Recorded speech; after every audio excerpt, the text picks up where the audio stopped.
Again, hello everyone. Welcome. Thank you for joining us. My name is Janelle Hazard and I am the Executive Director and Curator at Greater Reston Arts Center. It's a unique and challenging time for the arts, and I have to say, for me, the silver lining is being able to find an increased sense of intimacy and connection with our colleagues like you, our community like you, family and friends. And there's just beauty in all of us rallying together during this time to better appreciate one another and also just to, as a unit, navigate through this moment. I, for one, am really proud of Grace and how we've been able to successfully pivot to virtual programs. Many of you have already joined us for some of our online programs that can be enjoyed right from the comfort of your home. For us, it all began with the Velocity of a Page exhibition, which was originally scheduled to take place in our physical gallery space.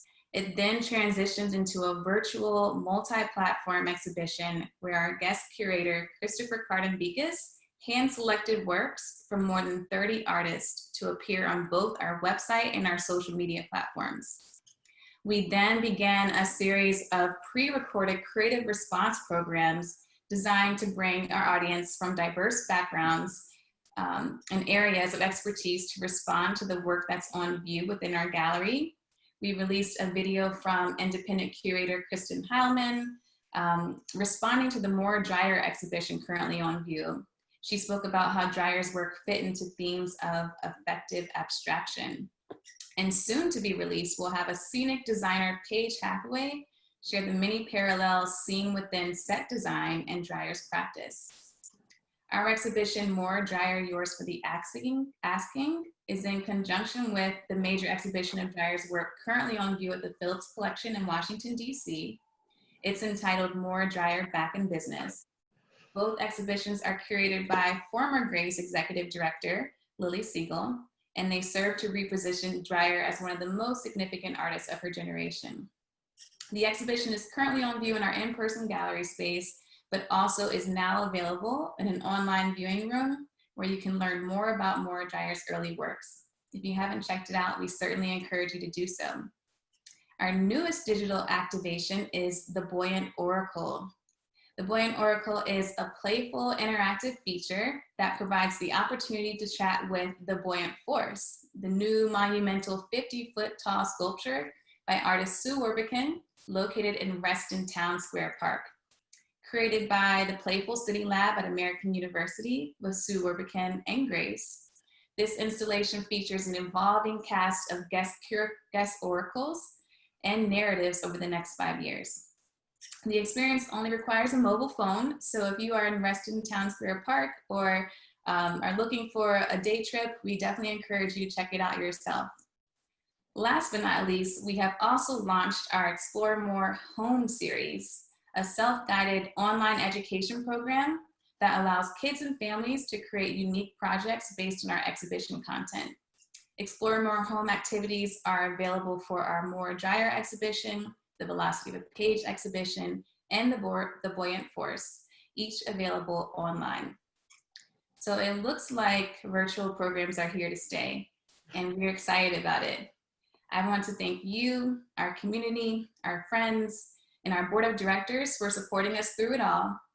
And I am pleased to have our board chair here tonight, Robert Gowdy, and I will turn it over to him to say a few words. Thank you again for joining us.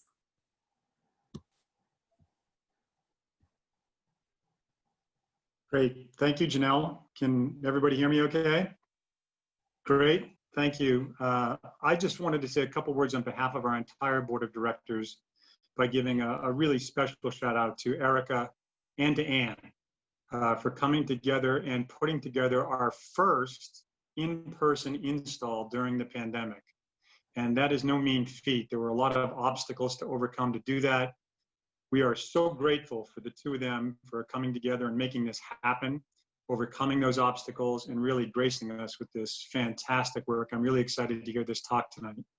I also want to thank our two big sponsors at the Signature, Bozzuto Management and Boston Properties, the owner of the space and the former manager of the space, who have also worked really hard with Erica and Ann to make this happen. A lot of unique challenges presented themselves, and all were overcome thanks to their cooperation and collaboration. So thank you to Bizzuto and to Boston Properties. And finally, to our great sponsor at the Signature Space, Jabbar Beg, who has been a real friend to Grace here these last couple of years. And thanks to his sponsorship, we're able to continue these amazing shows at Signature, which allow us to really feature the very best local and regional artists. And you're going to see another example of that tonight with Anne. Her stuff is just amazing. So really, that's all I want to say is a special thank you, especially to Erica and to Anne for making this happen under these very difficult, indeed unprecedented circumstances. You're heroes to all of us. Thanks for bringing this to us, and look forward to tonight. Thank you. Oh, thanks, Robert. Thanks, Janelle. And thanks, everybody, for being here. I'm Erica Harrison. I'm the Associate Curator at Greater Reston Arts Center. And it is my absolute pleasure to be able to bring our virtual presentation of A Point of Longing. Before I do so, I do want to say thank you to the Signature team. It was really with the help of their staff, Caitlin and Tony and Jorge, who helped to execute this success and bring about the vision that I had for the exhibition. I really also want to call out Barry Broadway of Broadway Galleries, whose superb framing job not only brought to life Anne's beautiful work, but it just made the whole, as you'll see in the installation shots, it really made it work. And then, of course, a big thank you to Anne for your generosity, your trust, and really overall cheerfulness in working with me to get, you know, the flexibility that was required to get the exhibition up. I really appreciate that. I want to acknowledge our sponsor for the Artist Talk, which is Reston Community Center. I think I saw Sherry Danaher. We are so grateful for Reston Community Center support and the support of these artists to bring these talks. So I really appreciate, we all really appreciate you. Before I introduce our featured artists, just a couple of housekeeping points that Janelle covered. We are going to keep everyone on mute, but as you think of questions, please put them in the chat so that we can have a Q&A at the end. And then we have an opportunity to have a bit of a dialogue. It's easier to put them in the chat than to have people raise their hands and start calling out because, you know, it's Zoom. So try and keep it a little bit concise. So I am going to start a screen share, and I will do that, and hopefully it will be perfect. Okay, so I am showing now what we currently have on view at Greater Reston Arts Center, which Janelle spoke about in relationship to what's in the gallery that is currently on view but being presented virtually. Moyer Dryer, yours for the asking. And this is the Signature apartment building where we have this innovative satellite gallery of Greater Reston Arts Center at Signature. Currently, the exhibition is not open to the public, but we do have an online viewing room, which Sophia has put the website into the chat, so you can see a little bit more of the installation as well as some background. So I would like to introduce Anne C. Smith, our featured artist. Anne was born in Syracuse, New York, but based in Washington, D.C. since 2010. And she examines concepts of landscape, memory, and home through drawing, sculpture, and printmaking. Anne is a teaching artist at the National Gallery of Art in Washington, D.C., and is a master printmaker on a large-scale silkscreen book project with Navigation Press at George Mason University. Anne studied silkscreen printmaking with master printmaker Lou Stovall, for whom she was a studio assistant for several years.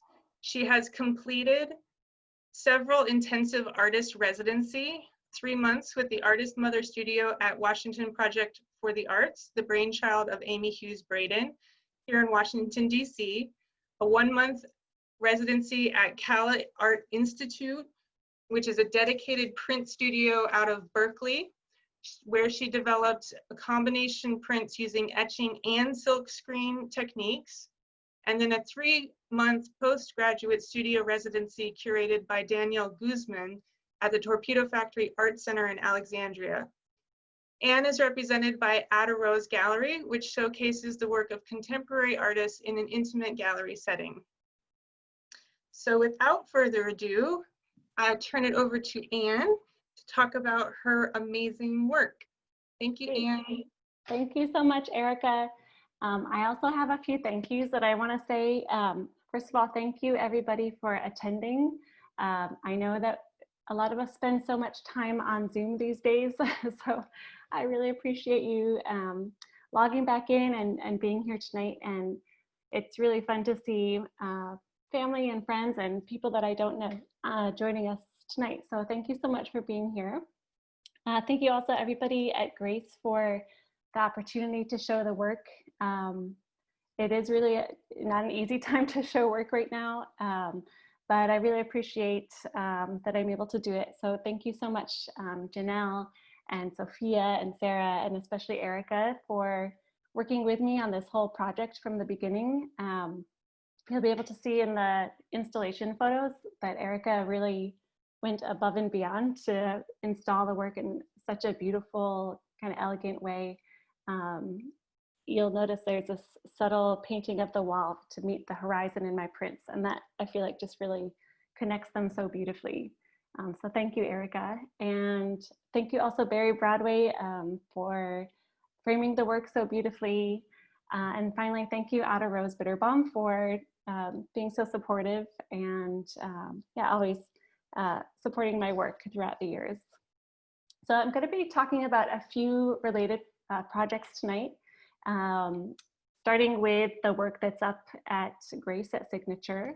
And then we'll look at a few projects that kind of led up to this work, and then a couple that followed in the last few months. The through line for me is really this curiosity about landscape, and especially what I see as this reciprocal relationship between landscape and imagination. And that's something that I'll talk about throughout the talk tonight. A lot of the work has sort of an observational kind of grounding, meaning that I was collecting input for the work through an observational kind of practice. And as the years have gone on, I've sort of loosened that up a little bit so that I collect input from even things like memory or from certain life circumstances that might direct the choices that I make in the prints. And so I'll talk a little bit about some of those things tonight. But the work we're looking at now, these are the installation shots. This is a series of 9 unique silkscreen prints, collectively titled A Point of Longing. So they're all considered monoprints, which means that they're unique, but they're created with the same format and structure. So you'll notice that each image has a horizon line that divides the image in two, so that there's sky and then there's ground. And that's the thing that really connects all of them. The colors you'll see also shift throughout the series of work. They're pretty similar, but because of the way that I'm printing, those colors change each time that I print them. And you'll notice also as we get into some more detailed shots, or here's an image of all 9 prints together so you can kind of see them at a glance. You'll see that the ink kind of creates these interesting like little pools and swirls in the prints. And those are really largely left up to chance in the printing. And then you'll see within each image and within each sky and ground, there's a gray window that masks off part of the image. And as you progress through the 9 prints or through the series, that gray window kind of marches along, covering more and more of the image as you go through the series. And sometimes it flips or reverses or changes in other ways. And I originally kind of conceived these 9 prints as a series of windows. And the reason for that was based on a memory I had of being a little kid and falling asleep in my bedroom. And at night, I grew up in such a quiet neighborhood that when I would look out my window at night, it was always very quiet and very dark. And across the street from my house was, or still is, a playground. And if you can imagine the street level, then there's a little hill where there's a playground that goes down from street level. And then there's a bigger hill that goes down and it opens up into this wide open field. And so at night, that whole kind of like basin shaped park became just kind of shrouded in darkness. And it became a really, I would say, like focused, quiet, observational kind of time for me to let my thoughts wander, to practice listening. I think that maybe this is, I don't know if my tendency to have sort of an observational art practice started there or if it was, I don't know, sort of always within me, but I definitely see the seeds of that tendency in that memory. So anyway, I had this memory of looking out the window at night and that being a very generative, imaginative time for me. And so I wanted to kind of pay homage to that idea with this series of windows. And as I finished these prints, it was mid-March, it was March 13th. There was 2 days after the world was officially declared, in a global pandemic. And that really changed the entire way that I viewed the work. We can all remember how much anxiety and uncertainty there was at that time that, still persists, but at that time, nobody knew really much of anything about how long this would last or, what the future would hold. There just seemed to be no end in sight for this pandemic. And so to me, making these images where there were these windows that sort of gradually closed more of the image, kind of struck a chord with me in terms of capturing some of that tension I was feeling, like the tension between being inside or outside, right? We were facing the prospect of stay-at-home orders, and the idea of going outside presented such a risk, but staying inside all the time also, is not healthy either. So there was just so much uncertainty there. So I felt that these windows kind of captured some of that anxiety and worry that I was feeling. And I also felt, in the group of 9, there's the way that the images shift subtly from one to the next. And that to me sort of felt like the marking of days. Like, in the beginning, we were all counting, like, how many weeks have we been in the pandemic? And it was sort of taking things day by day, where there might be up days and there might be down days. So that kind of serial progression felt like it kind of mirrored my experience. And the prints, like Erica, if you don't mind going back a couple slides, I can talk about some of these more individual shots. So these are the first 2 images in the series, and they start off like very quiet. And then as you progress through the series, there's this one in the middle that is much more saturated. And I felt that, the series needed this like punctuation mark in the middle, because there would be those days that just felt like there was so much more tension or just a heightened awareness of what was going on in the world. And so that's sort of how the images were starting to read to me, just considering everything that was going on in the world at that time. At the same time, I felt that I needed to be able to find some sense of peace or some sense of groundedness. And these images also provided that for me. I think the colors are very calm. That horizon line, that's, the most calm line of all. And so in a way, this was a very imaginative exercise for me to be able to say, okay, what I need is to feel, you know, some kind of peace. And if I can create that and make that external, then in a way that's something that I can kind of grasp onto that can remind me of that feeling. So what I really like about these works is that I feel that they have sort of that double edge, both the capturing some of the feeling of something closing off, or that intention between being inside, looking out. But they also, for me, capture some of the peace that I needed, and that, you know, I still have to practice in order just to feel sane. And I think also, you know, all the work I'm showing tonight, I consider like to be abstract landscapes. And I feel that they are so open-ended that people can bring their own experiences and interpretations to the work. And that's something that I always value, if I can, you know, make work that leaves room for other people to bring their own response to.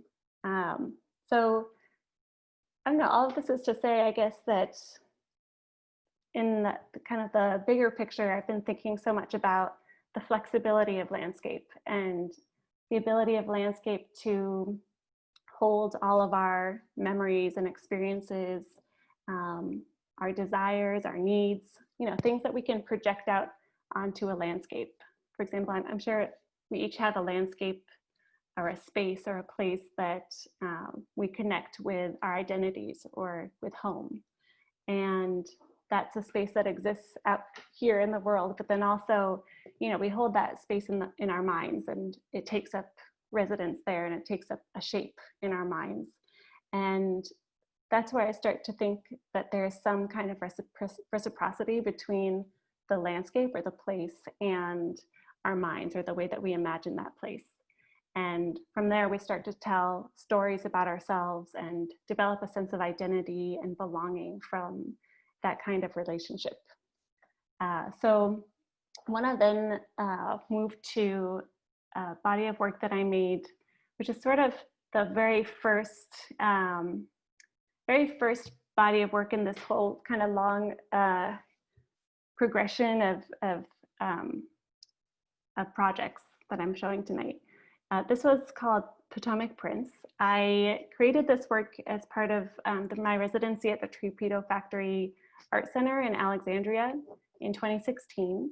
And that was a 3-month-long residency. It was an opportunity offered to me by Daniel Guzman, the public programs curator. And essentially what they say is, you know, here is a studio space for a new grad, and you can do whatever you want with it towards, you know, making your work and being part of the community at the Art Center. So I was really interested in the particular situation of the Art Center on the Potomac River. Literally, you could walk out of my studio, go out the back door, and you were right there on the water. And I just found that so alluring. And so I developed this project where each day that I was there, I would make a print based on the conditions out on the water and in the sky for that day. So each of the prints you see here, each of them are 8 by 10, and each represents a particular day. So I'd make those observations and kind of like make mental notes, bring those back into the studio, and create the print for the day. And so each of those prints is part of a larger edition of about 10 to 16 images. So for any given print here, it's got 10 to 16 companions that all sort of subtly shift in gradation of color, but are largely the same kind of color scheme. And then gradually over my residency, it became this kind of cumulative effect of all of these images coming together to show sort of a different facet to that very same landscape. And then after the residency, I had all my prints, and then I had a bunch of rejected prints that I felt like, you know, I don't want to waste all this good color, all this good print material. So I made a series of books. There are about 20 books in this series called Potomac Books, where I took all of my rejected print material cut them down into strips, and then with the help of my friend Marianne Epstein, who's a graphic designer and an excellent bookmaker, she very meticulously helped me assemble all of these books together. And this was just sort of a playful way to kind of reimagine the landscape and to play with color and create something that's sculptural also. So this book structure is called a flag book, and you can see it can stand up on its own, or it really kind of behaves differently as you can hold it in your hands, and because of that accordion spine holding all of the strips of color, it moves in very interesting ways. So that was a really fun kind of experiment, kind of a playful part of the process. And then moving forward in time a little bit, these two images are from a series called 19, which is named after just the year that I made them, 2019. I had a baby in July of 2018, and it took a lot of encouragement and support from my community and from friends and family to be able to work back up to my artistic practice while, taking care of my new baby. And that, took a lot of time, and happened in stages. The first stage being the Artist Mother Studio residency, which is Amy Hughes Braden's project here, that really gave me that first push. And then by January of 2019, I was back in my own studio and had this commission through Outer Roads Bitterbalm to make a series of prints that were kind of inspired by the Potomac prints, but on a larger scale. And the rest I could decide for myself. So this was a really fun and kind of challenging project for me. First of all, because I had to work on such a larger scale, 24 by 24 versus 8 by 10. And to make the image work, it's such a minimal image, so to make it work at a larger scale was a real challenge, but a fun one. And then I also had this constraint of having a very limited, discrete window of time in the studio before I had to get back and feed my baby. My parents were down here taking care of her and babysitting for me. And without them, I don't know how I would have finished this project, but so thank you, Mom and Dad, for that. But yeah, I had this limited window of time in the studio to make a print that would be interesting and have this feeling of vast space. And that really all comes down to the color choices. The color mixing and the whole process of making these prints, I think, is the thing that takes the longest. The actual printing is very quick, but I could spend a couple hours, trying to get my colors just right. The relationship between the colors is so important, as is, the density or the transparency of the color.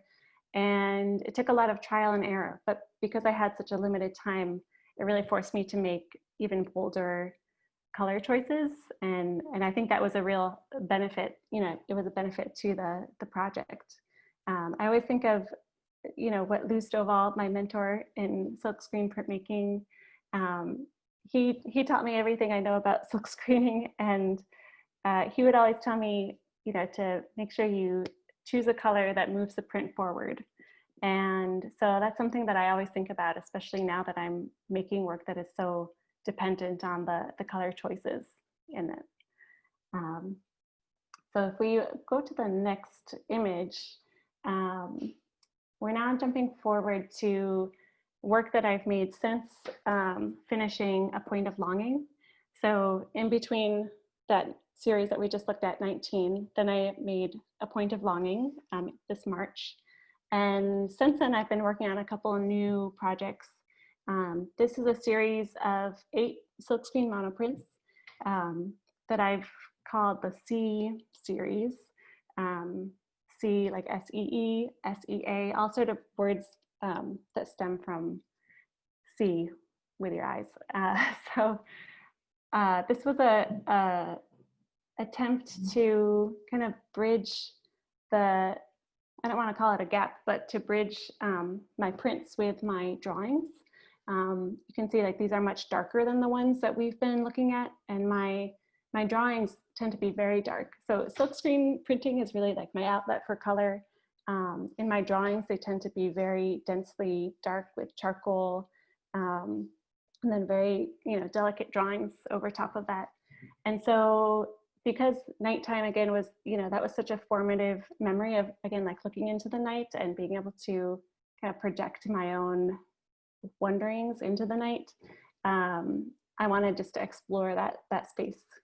So that's what I was working on in these images. And you'll notice also like these are much more gestural. And I was trying to take some risks as far as how the ink was applied, and just kind of learning more about how the ink interacts on the screen and pools to create these different feelings of motion through the print. Erica and I were talking about these earlier, and she brought up an interesting point that some of those gestural marks feel like there's a lot of motion, and they end up almost obscuring that horizon line. And like that's sort of an interesting, I don't know, something for me to think about. I think as I go forward to think about, you know, what that could all be about and how to explore that. So then going to the next set, this is 2 prints that I did just a couple of weeks ago, really, kind of returning to that idea of the window and thinking about color that, again, has like that sort of double edge, both can be very, you know, beautiful and energetic, or also kind of containing some unease. And I kind of was exploring that in green here. There was a day here in DC when I think a storm had come through and the air was just so green. And so that was just sort of like the seed of this idea to explore the green in this print. And then I think of green as a very energetic, I don't know, beautiful color, as well as sometimes can be a little, I don't know, like a little nauseating perhaps in certain combinations. And so I was just trying to like ride that line, because those are, again, 2 feelings that I have these days, with the unease and the need for, you know, some lightness and some hope. So I'm really looking forward to, you know, exploring that idea some more in the studio, especially with color. And again, this whole idea of looking at landscape and allowing a landscape or a space to be sort of a receptacle for my own memories or desires, and then to think about how that landscape takes shape in my mind also is something that just continues to be revelatory to me and interesting. So I'm looking forward to answering some questions if there are some, and thank you for listening. Thank you, Anne, for sharing your perspective. I know that there's probably a lot of questions, and I did want to point out that we have a very special presentation that Anne is putting together, which is a peek in a studio. So we started this series with Con Lay at the last Signature exhibition, where he took us into his studio to show us how works are made, and I thought that we could all benefit from Anne doing the same thing, since screen printing is quite a laborious process and it's hard to articulate it. So if you're not already a GRACE member, please join our mailing list, and then you can be appraised of when we put that up. It should be in the next month or so. I am going to stop the screen share so we can get to some Q&A. If there are some in the chat, I think I saw some. It looks like Douglas Sanderson has asked, as an artist, do you want to see these 9 pieces kept together? And do you have a favorite or a pair? I I love that I can show all 9 of them together. I'm willing to, let them be, broken apart. But I do always like, because I work in a way where images share a format. Maybe serial is the right word. They share a format, but they shift throughout the series. I always like seeing a few together because I think it's interesting to see how the images shift from one to the next. And I think, again, that's like kind of important conceptually to me also, because I just like the idea of seeing one space or one landscape from multiple perspectives. Because I kind of think like that speaks to the nature of humans also, is that we have many facets, and like the whole I contain multitudes idea. I think that's something that is reflected in working in the way that I do. So yeah, but I'm very open to letting them have each their own little life. But I'm really glad that I can show them all together here at least one time.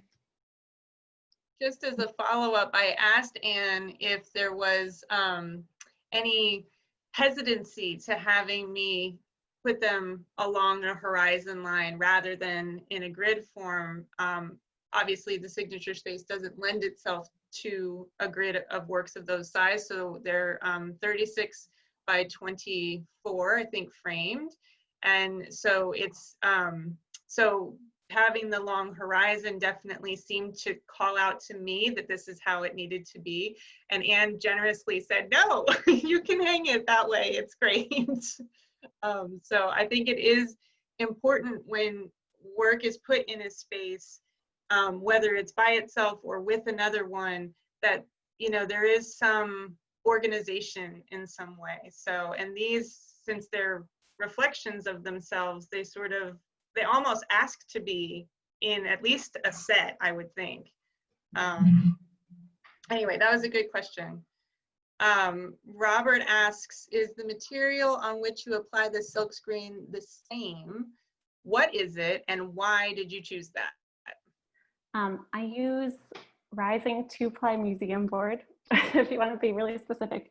So that's a cotton paper. And I use that because that's what I learned from Lou, my mentor. That's the paper that he always uses in his work as well. So, and I really like it because it's really sturdy and really kind of heavy duty.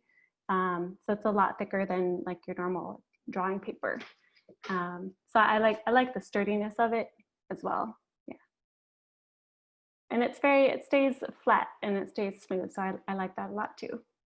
And I think that was evident in the books that you showed. I mean, I don't think you can get that structure or sculptural entity out of any paper. I mean, that's a pretty special, I can't wait to touch those objects in person. With gloves. We'll make it happen, yeah. Nazia asks, do you find that people apply their own memories to the image when viewing your work? Sometimes, yeah.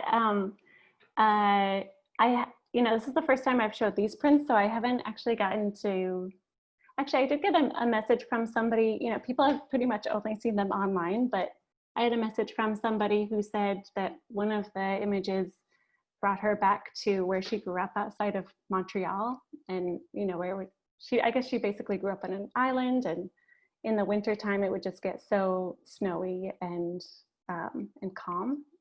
And so that was really interesting for me to hear that brought her back to her home.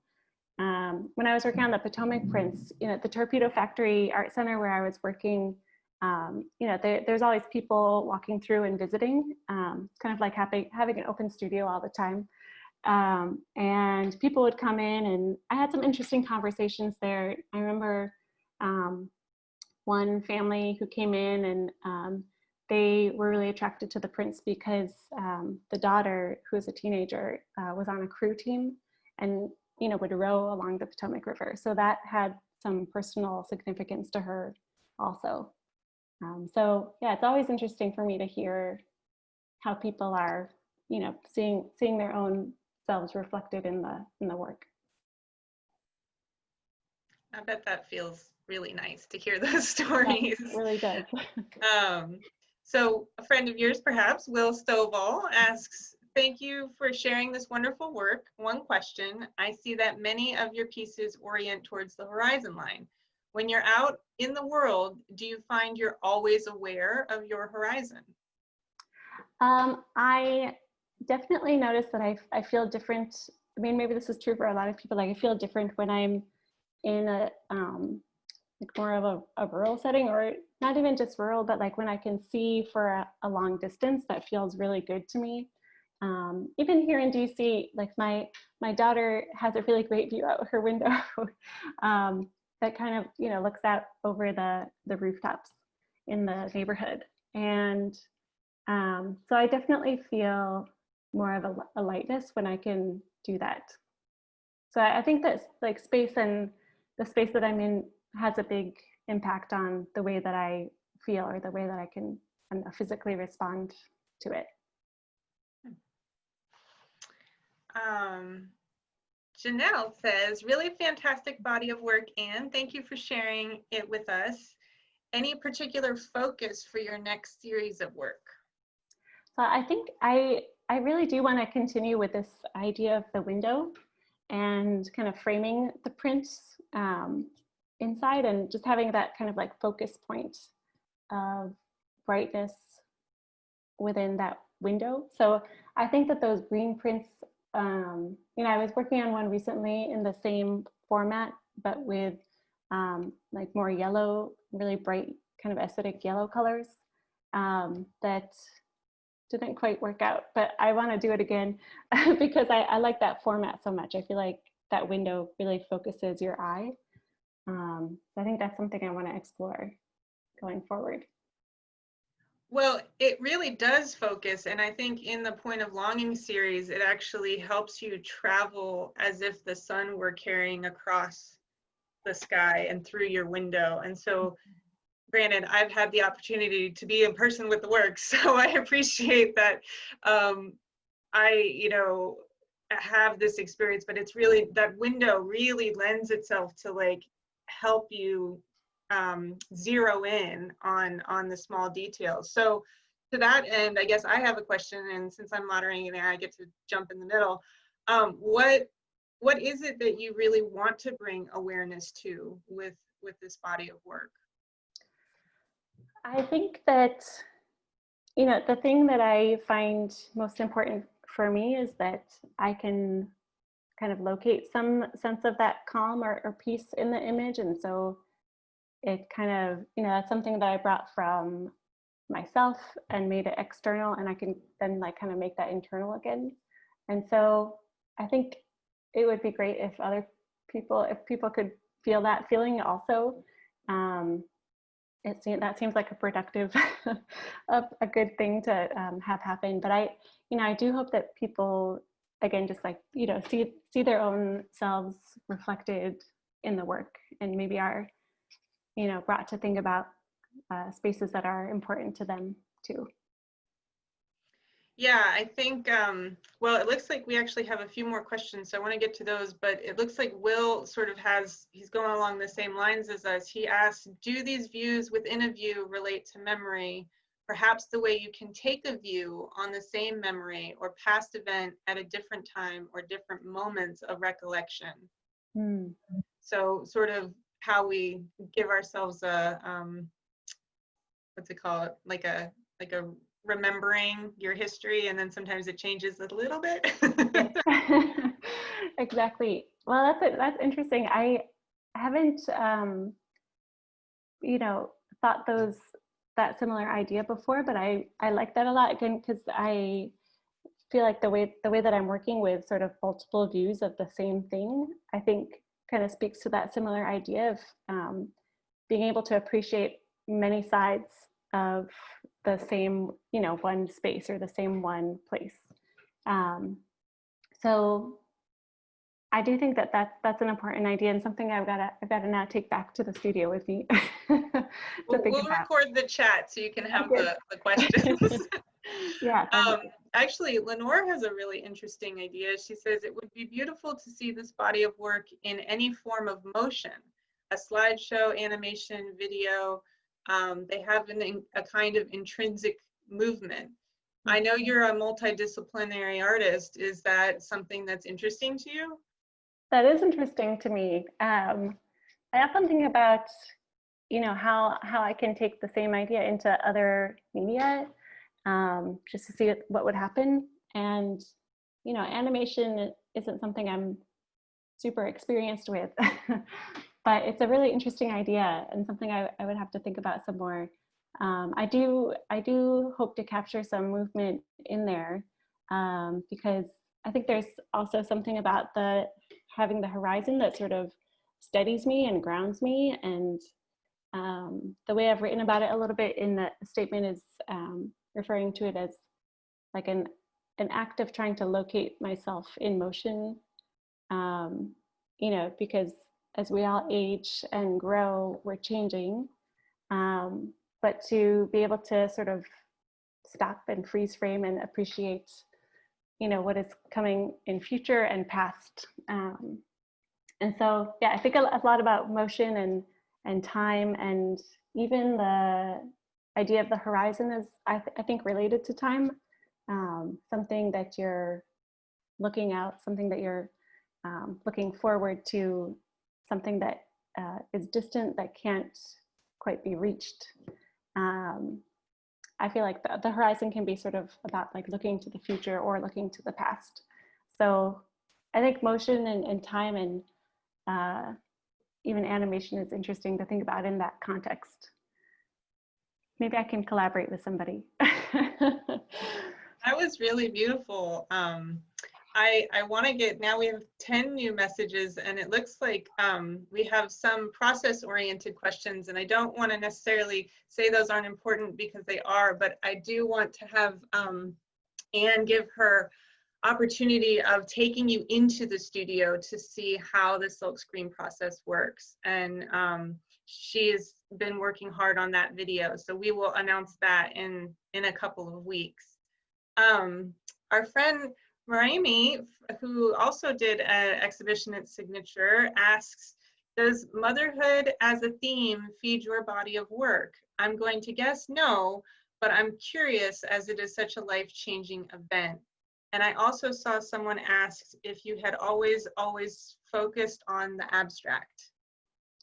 Oh, okay. Let's see if I can remember both of these questions.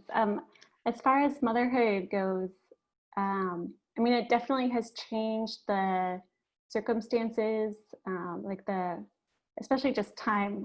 Time is the biggest thing. Like, I don't have as many days where I have a long stretch of time to kind of dive deep into one thing. Of course, that's changing as she gets older, and everything is different now that, with the pandemic, like we're taking care of her at home. And so there's never been a real long, steady period where the routine has been the same, which is fine. And I just have to always remind myself to like be patient with that. So I think that in terms of content, I'm not sure that it has, or that I'm able to appreciate it yet. I feel like maybe I need some more distance or like, perspective to look back and say, oh, I can see where such and such thing maybe changed after having a baby. But I do feel very lucky to be both an artist and a parent. And yeah, I'm open to that affecting my work, in the future more. Maybe bringing a helper in, a studio assistant. Yeah, that would be a dream. Yeah. We a have dream is also very difficult. Depends on what you're doing, right? So actually, along that same sentiment, someone says, so nice to see children in the audience tonight. Hooray for parents for making art an option. Yay! Yeah, I know all of these kids. So hi, everybody. Hi, everybody. We have a question from Laura. It says, very interesting to look at this work in combination of the way the world is presented to us, but what we bring to it, especially during the pandemic. how we choose to view the world, I imagine the viewer will shift how they view the work and what they get/bring from it as they spend time with it over the years. Yeah, thank you, Laura. That's a really nice sentiment. And I do hope that that happens also.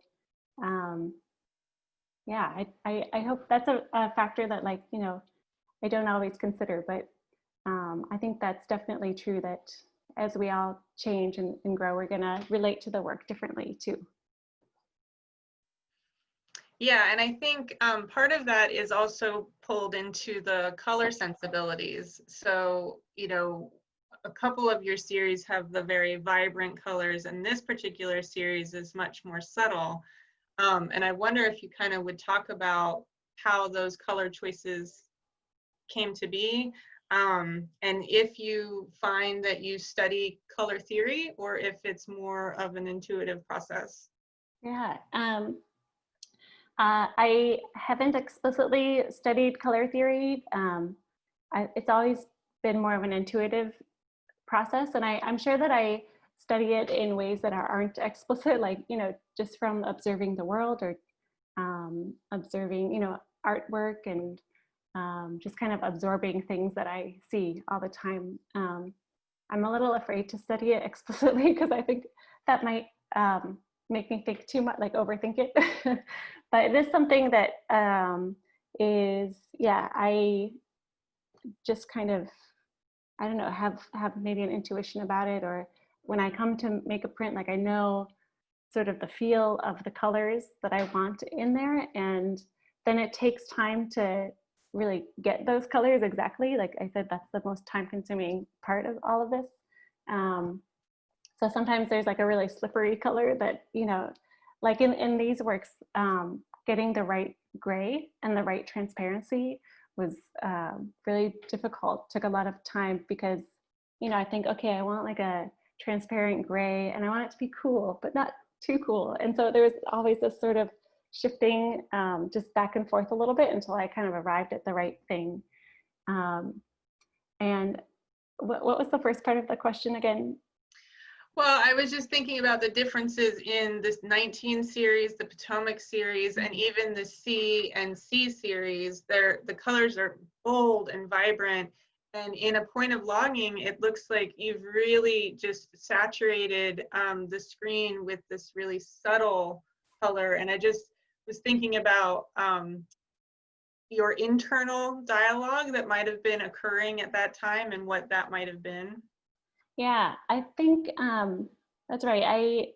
I did try to go back into my sketchbook to find out some more about, you know, what I was thinking about color at that time. And really what I found was more of an interest in that window shape and how that was going to change throughout the series.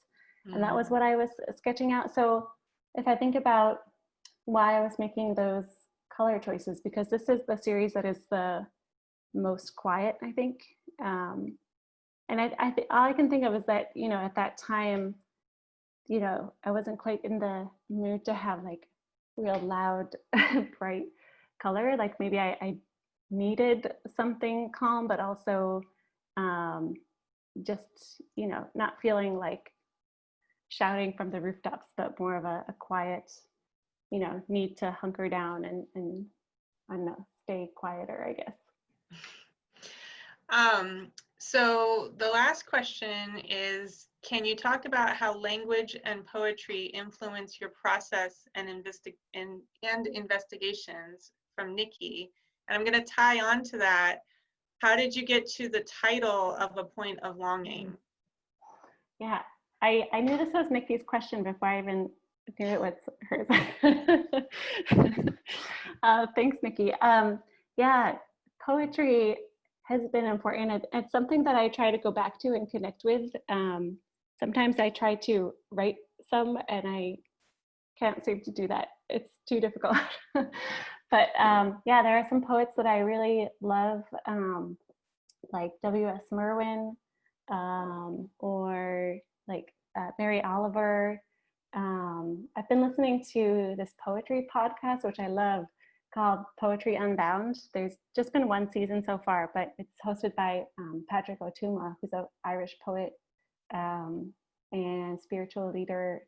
And I just find that sometimes I just happen upon like the right poem for the right time. I don't know if other people experience this. Maybe sometimes, you know, for example, in grad school, I was making all these drawings of like shadows in my childhood home. And then I found this Merwin poem that was about being in your house amongst the shadows at night. And it just sort of perfectly, I don't know, spoke to what I was also exploring in my work. So I should read more poetry because I know that there are a lot of interesting connections to be made, and it's something that I do more sporadically, but it's something that I think is important and very, you know, nourishing to me. So was the title influenced by any readings or poems? I think that the title came from writing about the work, A Point of Longing, because that was pulled from my statement. I'd sort of forgotten, and then I reread the statement. I was like, oh, there it is. Okay. So I think that just has to do with, again, thinking about that horizon is like such an important pivot point in the image. That's where, you know, I often think about the top and the bottom, even as just like one reflection over the other, maybe like an imperfect mirroring of one over the other, and the relationship of that to how we might see ourselves mirrored, like either in a place or in another person. Anyway, but the horizon is that far away thing that we can't get to. And I think that was the kind of one overwhelming feeling of that time back in March, and even now still, but that feeling of longing, of needing like connection and needing to see family, but not knowing when that was going to happen. Yeah, I really appreciate you sharing your perspective with us. This has been really nice. We've already reached the end of the program. They always go so fast. Thank you everyone for joining us. And if you haven't signed up for our emails, please do so. You can email info@restonarts.org. I will also mention that these works are available for you to purchase and support Greater Reston Arts Center and the artist. So if you would like a little piece of serenity in your own home, that can be arranged. Anne is also represented by Ada Rose Gallery, and so other works are available there, so you can check into her website as well, which we will put in the chat. I am all finished. That's the whole thing. So I'm gonna unmute everyone, and maybe we can all give Anne a big clap, and that would be really fun. So thank you so much. Oh, this is such a great pandemic moment. Thank you. I appreciate it. Thank you for being here, everybody.